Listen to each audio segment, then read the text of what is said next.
and I think that'll serve us well as we move forward. Okay, so one of the things that was discussed is the possibility of the motion to vacate the chair. Meaning that one person can say, you know what, Speaker McCarthy, we think you should have to go. Let's call a vote. Is that really how it works? It pretty much is how it works. I've said all along that's more of a gimmick. I don't believe that there'll ever be any serious threat to Kevin McCarthy's speakership.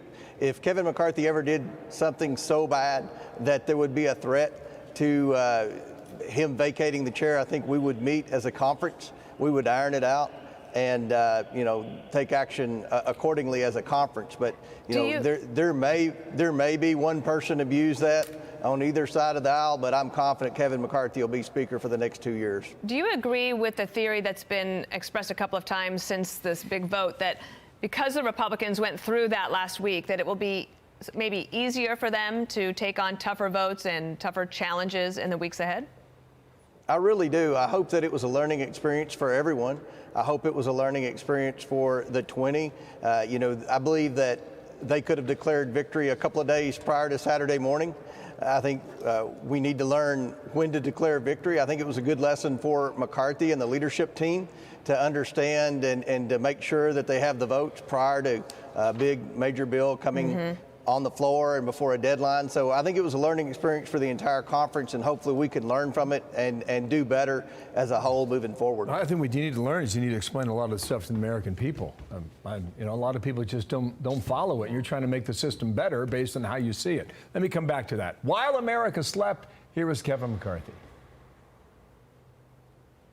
It's time for us to be a check and provide some balance to the president's policies. Our very first bill will repeal the funding for 87,000 new IRS. That's why one of our very first hearings will be held on the southern border. No more ignoring a crisis of safety and sovereignty. You're going to run straight on into a Senate led by Democrats. We'll see how many of these ideas are workable.